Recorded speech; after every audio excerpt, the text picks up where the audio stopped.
Hello everyone, this is Foxy Cleopatra. This is a voiceover for my AGDQ 2019 submission for Shadow of the Colossus Remastered.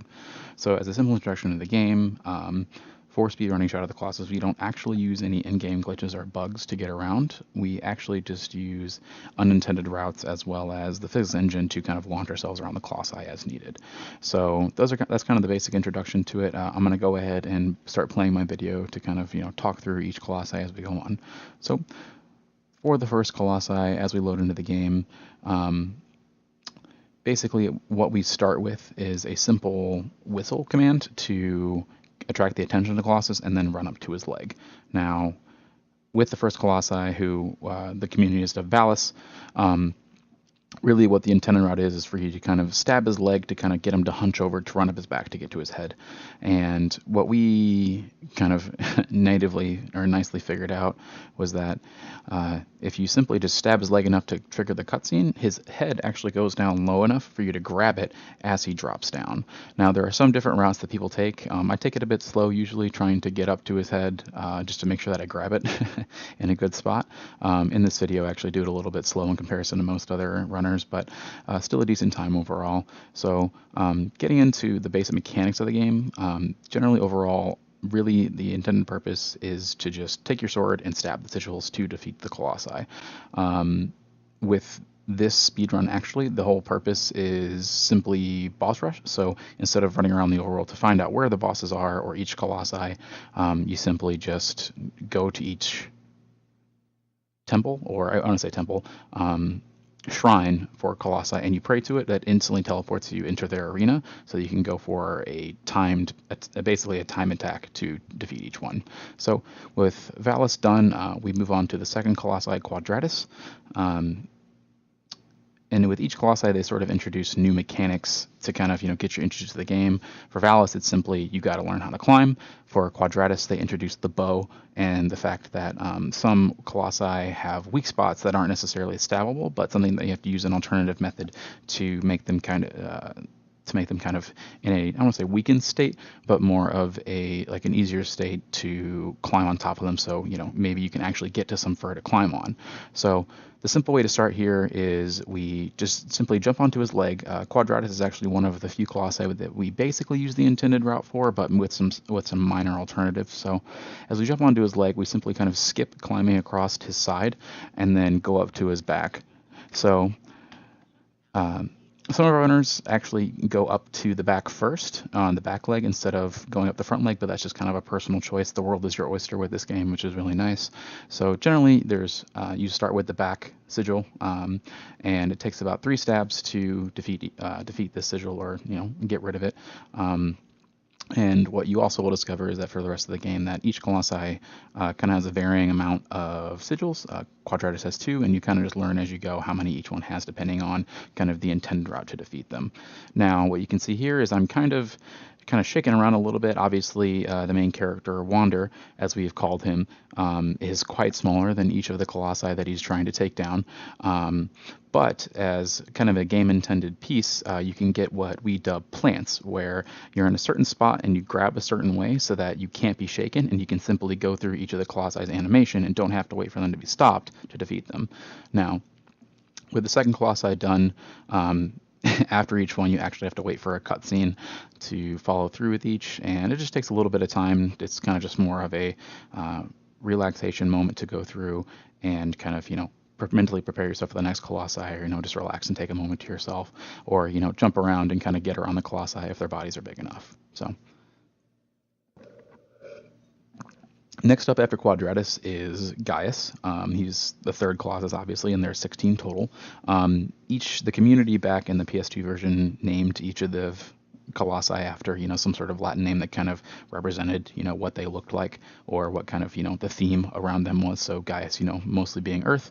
Gaius, to me, is actually one of the cooler Colossi overall, just because he uses quite the sequence break, and he's the first real place where you get to use the physics engine to your advantage to kind of really skip everything that's completely intended with him. So you kind of start with your bow, just kind of shooting at the sigils, really just trying to wear it down mostly to just reduce some of the health so you have to do less stabs later. The only thing that can take out a sigil is your sword overall, but you can still do like chip damage with your bow and those sorts of things. So we spend the time of him swinging his sword to take away some of that health. Now here we do a huge sequence break, like I was saying earlier, to simply just fly up to his head and jump to his first sigil, whereas generally there's a little stone ring in the center where you would break the bracer on his right arm where the sword is to kind of run up it and then go up to his head. And then as I explained earlier, with the second sigil, it's on his stomach. So here I kind of messed up a little bit. I didn't get an immediate plant, so just lost a few seconds there in the time, but overall I got it. Now, with some of the ILs that are done in this game, you can kind of stab very, very quickly, and you kind of don't want to get a plant because that can reduce the time, or it takes more time to go through the entire animation. But overall, sometimes it's still worth it to make sure that you're not going to be shaken off or take extra time if you keep losing plants and having to keep waiting for a good time to stab. Now, the second sigil is pretty simple overall after you get his head because it only takes 3 stabs and you just kind of jump into the death cutscene. So with Gaius down, next up is Phaedra. He kind of looks like a llama. That's what I find it funny. There's some, I would say, discussion in the community, very light overall, to say whether he's a llama or a horse. Most people say horse. I like to think he's a llama, as as in my splits. But overall, was a decent Gaius in this run so far. Could have had a better plant to begin with, but luckily got a gold split. So, yeah.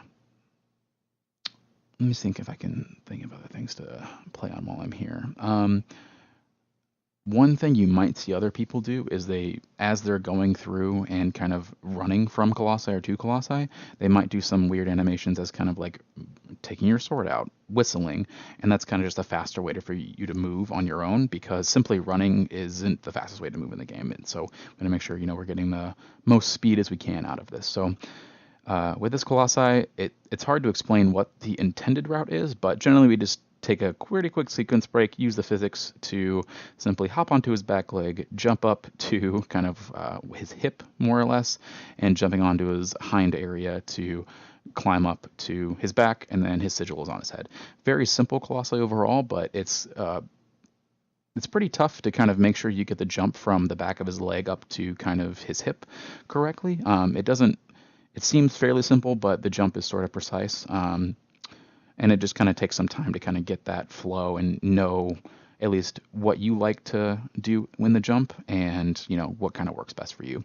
Now, Phaedra is a Colossi that only has 1 sigil on his head, which is kind of a common theme throughout the game, but it just takes time. He's got a decent amount of health and just got to wait through your stabs. Hopefully you can get a plant immediately just so you can keep rolling and not having to worry about anything else. Yep. And so this is actually one of the first Colossi where we use the horse in the game. The horse's name is Agro. There's kind of from people that I've met that have played this game casually, the horse isn't very popular because his controls are a little bit odd overall, but it's something that I've liked as a nice little, piece in the end. And you're using him all the time in casual, basically just get around as fast as you can, as well as in the any percent category where we don't go from shrine to shrine with each Colossi. We actually run with the horse on each. So with Phaedra done, we move on to our first flying Colossi, which is going to be Avion. Avion is a bit of... it's hard to explain why this Colossi is a bit tough, but it's mostly because you rely a little bit on RNG, and this is probably one of the few, if not only, RNG sources in the game where you're trying to find the best pattern. So the 2 patterns we can see are if his right wing goes up, then you get what's called wing drop, and then you can immediately go from one wing to the other pretty quickly, and the cycles are really good. You generally get around 1.5 minutes time. But if you have the wing drop down, the right wing specifically, then it just takes more time because your cycles won't be as good. And as he is a bird, basically, as you can see in the video, he flaps his wings to fly around. So obviously you can't really get a plant because the animations are fluctuate too much, and you can't just keep it. So once you get on Avion and kind of shoot him with your bow to kind of attract him to you, it's mostly just a waiting game to be able to get to his wing. And as I said, you kind of just run to the right wing, and here I got what I would consider bad pattern, basically. And if there's a little bit of a weird thing here where if you don't, if you get a plant on his wing and don't basically remove the plant or move to get yourself out of plant, that you can actually fall off his wing, and it's basically at that point for most good runners, you're going to reset at that point because any run that's going to be a world record time or anywhere near a world record isn't going to have any resets in it. So because I didn't get good cycle, I immediately moved back to what generally would be considered the third sigil in his tail and try to get my 2.5 stabs in to remove that sigil. And there's a little bit of an awkwardness of you'll notice that times when I actually switch to my hands and not the sword, and that's because when you actually have the sword sheathed, when you go to do a stab, the initial stab, excuse me, from having the sword sheathed, it actually takes less time to charge up a full stab, and that's kind of a big purpose of the game, or at least for speedrunning, is knowing how to cycle your stabs appropriately so that you get the maximum amount of stabs in the quickest amount of time. So with the second wing, didn't get a great pattern there, like I said with earlier with getting the extra wing beats, but no big deal. I have my sword sheathed, so as soon as I get a good opportunity, I'm able to quickly take it down and then get Avian done. So a 2:11 isn't an amazing time for Avian. It's about 40 seconds off of what would be considered probably perfect, and about a minute off the IL time. But overall, the ILs in this game are pretty crazy, so we try to at least take keys from the ILs as much as we can, although from time to time, it's kind of a little bit more risky to try and do those point to point. So Avian has a bit of a longer wait with the death cutscene, because after each cutscene you have to wait for these tendrils to come through. They basically just took the arena cutscenes for each of the bosses and just made them their own little arenas for these time attacks. So next up after Avian is Barba. Barba is, basically just a rehash of Valis in a way, but with a little bit more complexity to him. Now for Barba, we don't really we use a sequence break, and we also use a bit of the physics to kind of launch ourselves to his head. I'll kind of let it speak for itself here in a moment as we kind of just immediately sheath our sword to make sure that we get that quicker stab like I was explaining, and then generally just jump into his hand, grab onto the fur on his hand, and then kind of jump into the bracer.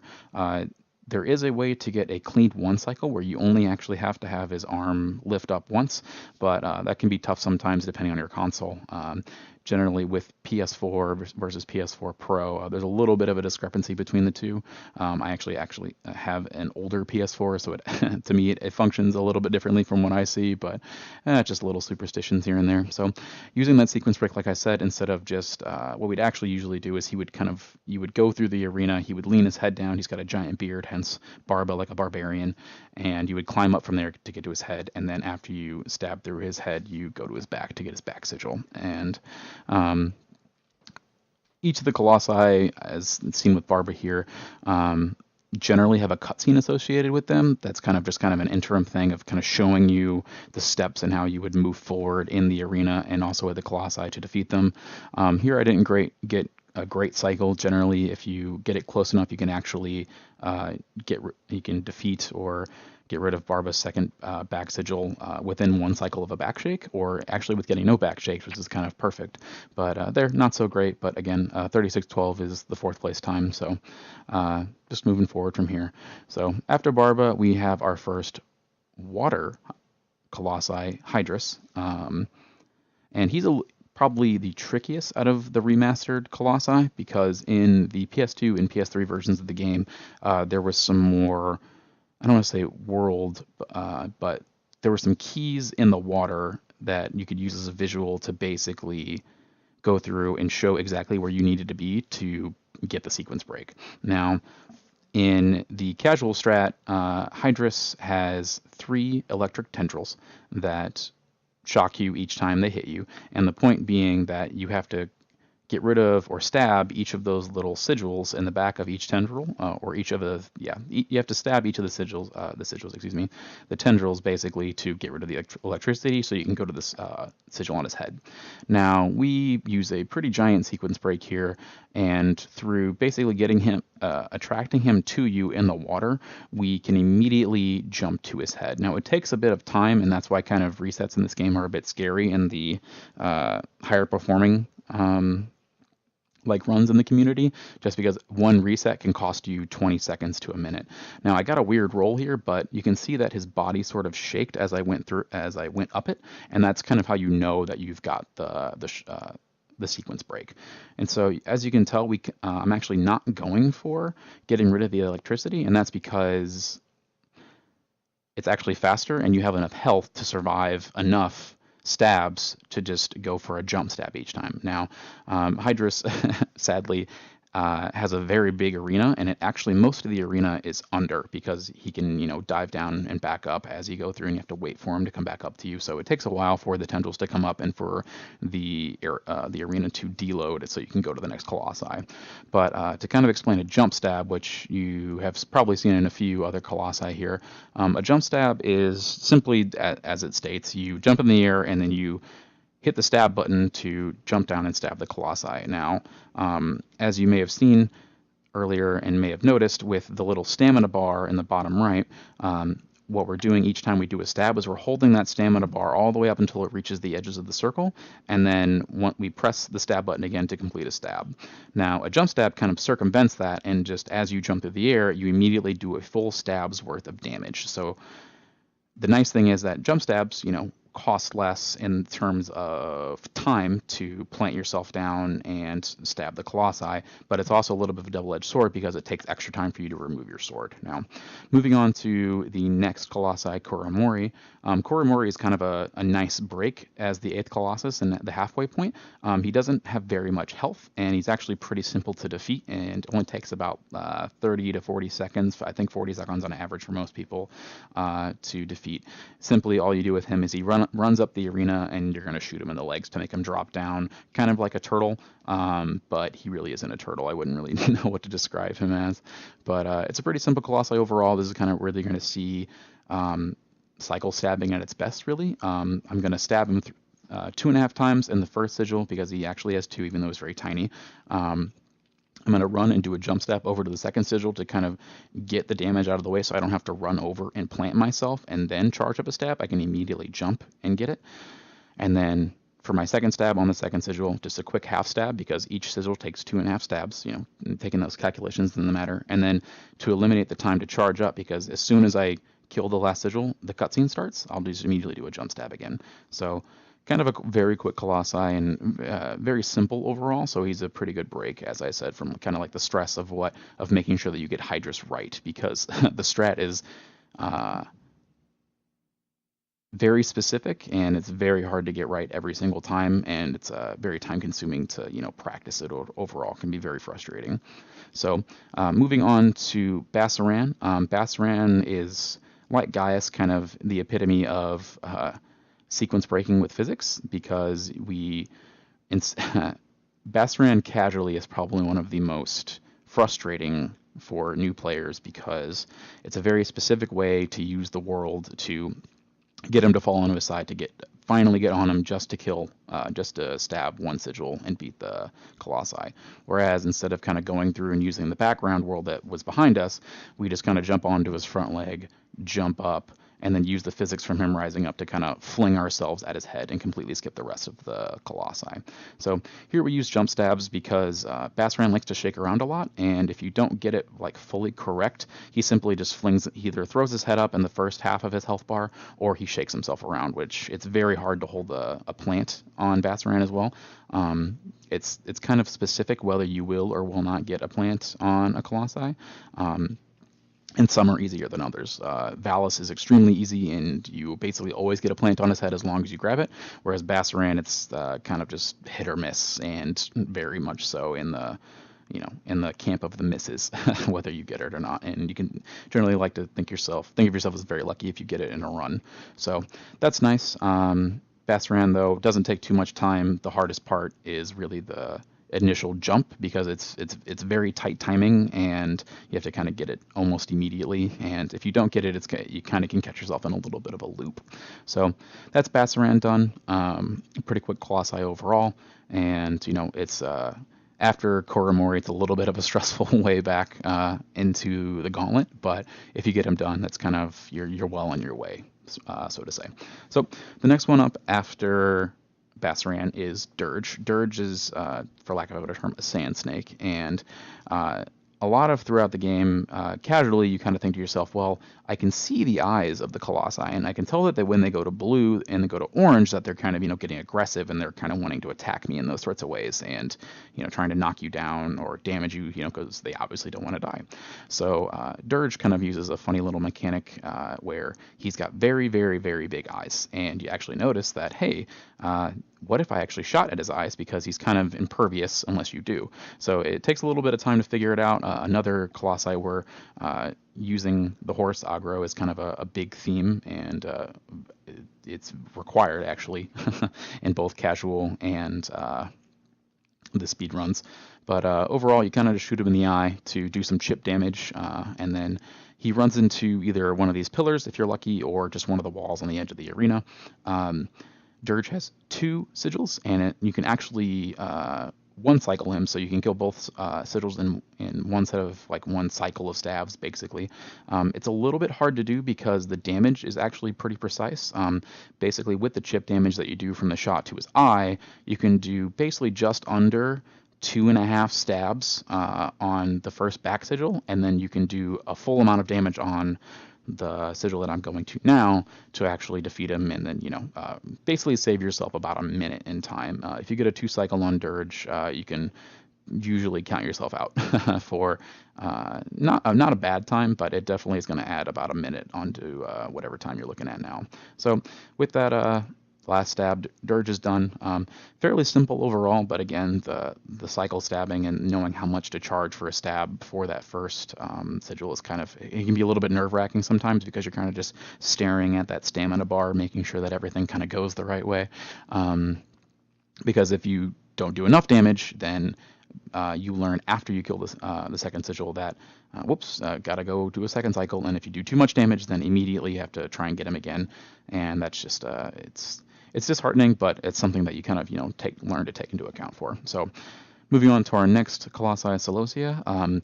This is your first encounter with actually a very small Colossi, and personally, this is one of the scariest Colossi for me when I was young playing this game on the PS2, just because I wasn't sure.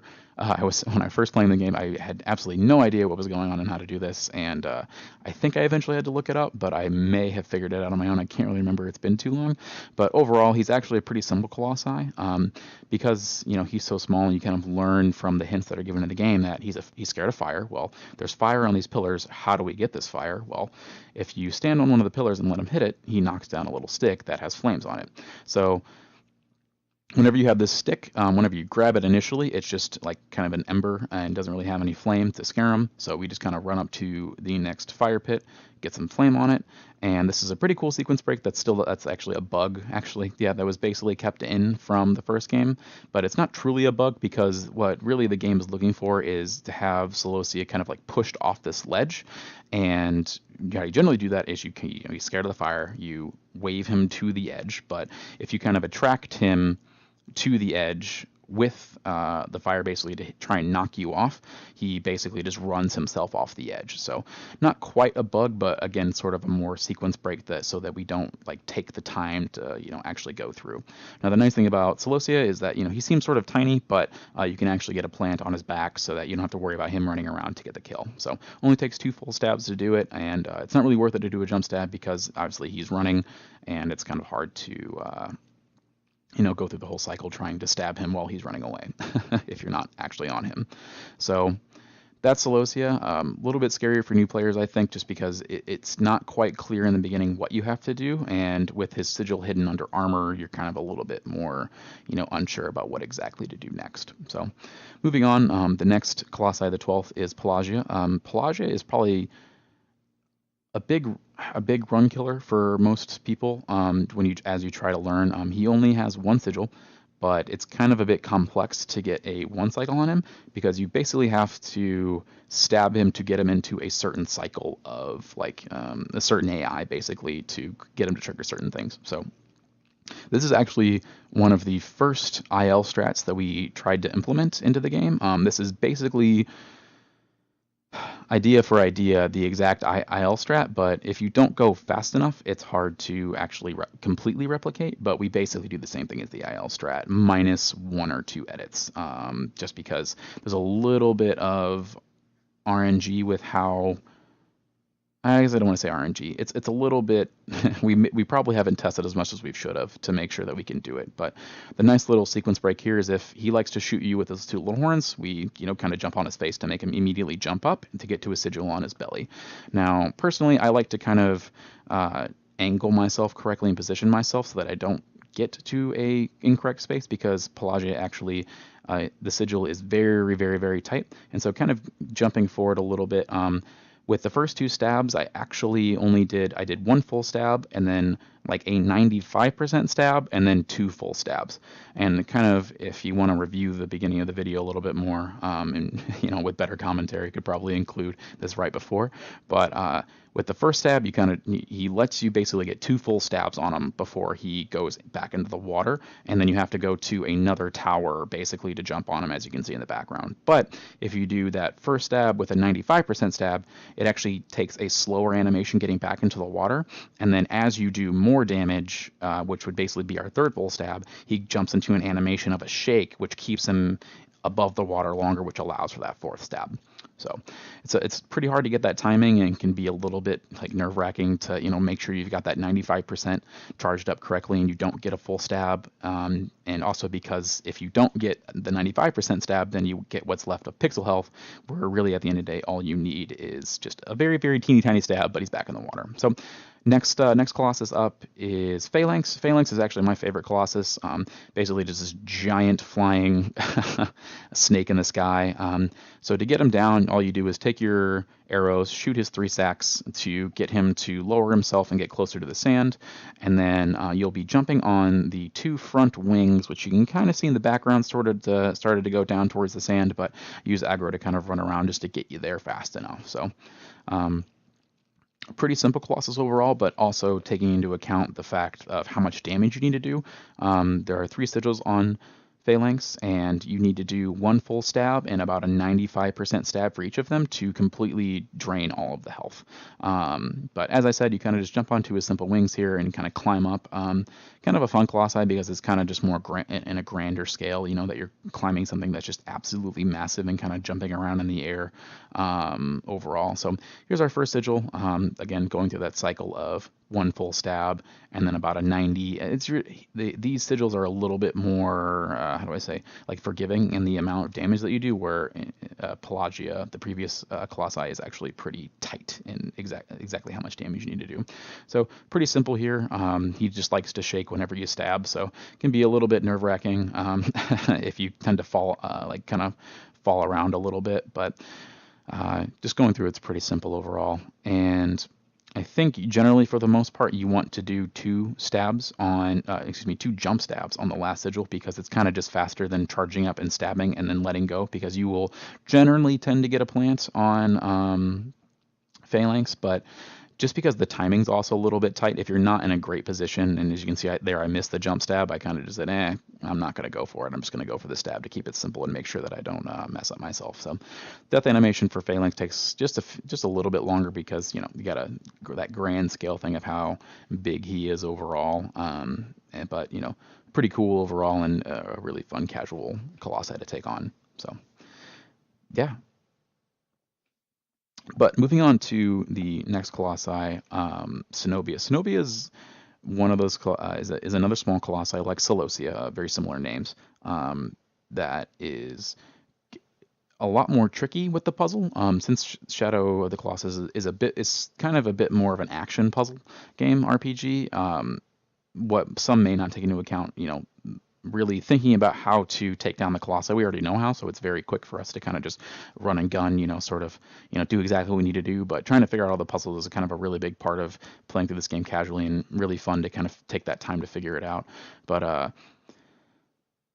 Zenobia is kind of one of the big ones where it's kind of just a chain of events, whereas literally the casual strat is actually to take out all of these towers to eventually get to a point where Celosia will knock down a wall where you can, eventually knock out the armor that is on his back to take out the one sigil, because again, he's a tinier Colossi. And so what we actually do is we just, instead of saying, oh, I'm going to knock over 7 towers to, eventually get to the end and take us 9 minutes, we generally only take about 2.5 minutes, and we just go to the very last one that we need to go down. And there's this kind of main tower in the center that's just high enough for us to sequence break up to this other portion and jump onto.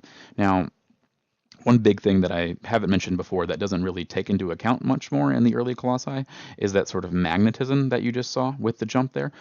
With a lot of the Colossi, because, obviously with physics, you're not always gonna, in real life, you don't magnetize towards things when you grab them, but, to kind of assist the player when they go through the game, they try to kind of magnetize you towards the Colossi whenever you're grabbing them, just to make sure that, it might be a little bit annoying if you're, what's half an inch on the screen might be, feet in what we would consider real life. And, it's kind of not something that you want the player to enjoy is, true physics and, being able to connect yourself with what you're actually grabbing onto. So we use that magnetism to our advantage to kind of skip to some areas that we may or may not generally be able to grab initially. So the first big use of that magnetism.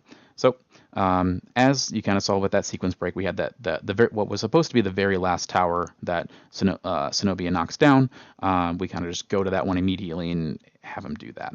So here, this is actually the intended route where you actually have him knock over this piece to knock down the armor on his sigil. Just a long cutscene basically to kind of get this down at the end of the day. It can be a bit confusing for casual runs because you're like, oh, I got all these towers down. What do I do next? This doesn't make any sense.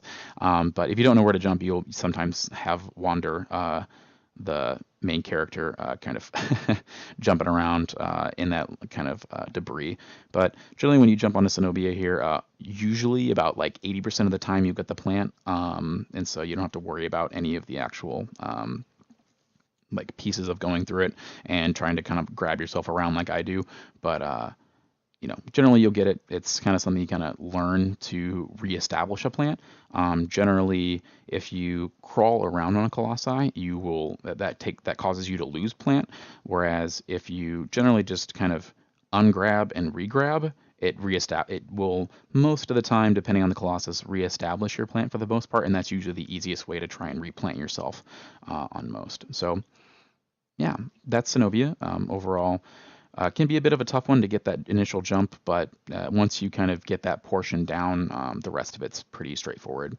Now, up next is Argus. Argus was actually kind of the biggest run killer in the community for a very, very long time.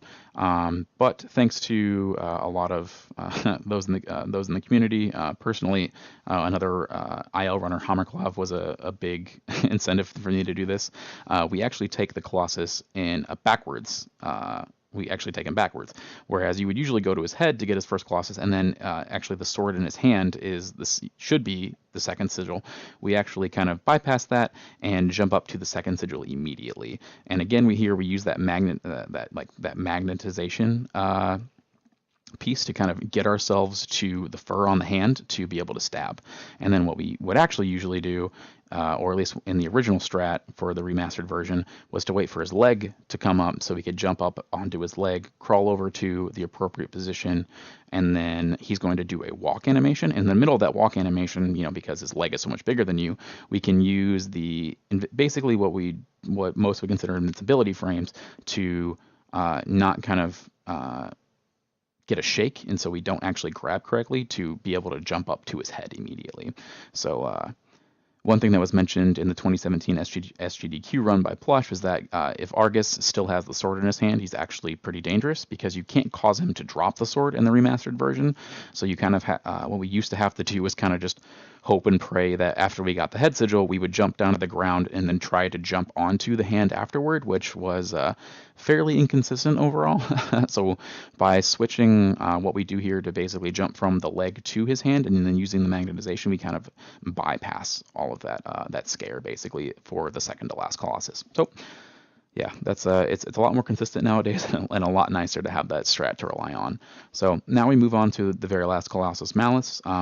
Malice is a fairly simple colossi overall. He's pretty menacing for his name, as you know, as is intended with Malice, because he actually fires laser bullets at you, and it's this giant arena where you're trying to avoid the laser bullets so that you don't get hit. Because if you get hit, you're stuck in kind of a knocked out animation for a little while.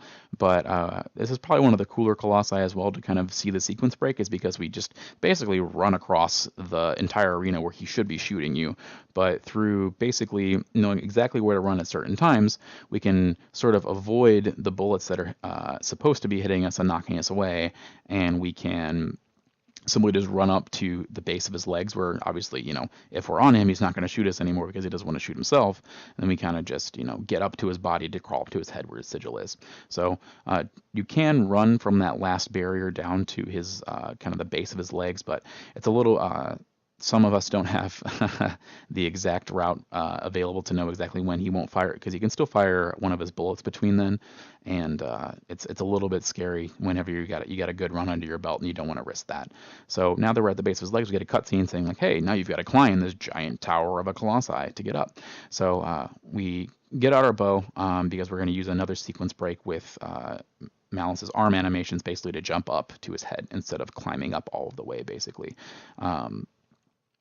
So we just basically climb up his tower of our body. That wasn't a great jump by me. You're supposed to, you know, not basically do that.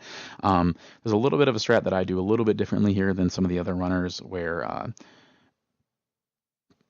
overall you're supposed to jump onto his hand where he has kind of a bracer there to grab onto. But instead of kind of running up all the way where I'm going to now, where some other runners fire an arrow, you can actually wait for his hand to lower here, actually. And then if you grab onto the back side of his hand, he raises it up sort of backwards, where you can then run onto the bracer and kind of just wait. And then using the physics from him raising his arm, because again, it's much bigger than you can actually just jump up to his head and skip a lot of the like the intended puzzle animations where you would shoot little, I guess I would call them sores, but little like weak spots on him to purposely get him to grab grab in certain areas to get onto him. But with grabbing onto his head, Malice actually has a very, very consistent plant at the kind of the top portion of the sigil on his head. And with this last stab, actually, that's the end of the run. And then we cut it at the beginning of the cutscene. So overall, that Shadow of the Colossus with kind of the explanation of some of the strats that we use, as well as the you know, kind of how we do each colossi. I didn't explain much of the sequence breaks and what's intended, but overall that's the run. It's really fun. It's a great time for anybody that loves the game and, you know, thinks that it's a very interesting game casually and wants to learn it. So I think it was a great run that I really enjoyed, and really glad to get this PB. So hopefully you enjoyed this submission video. I'll be linking the actual video in the comments for review, and thanks for watching.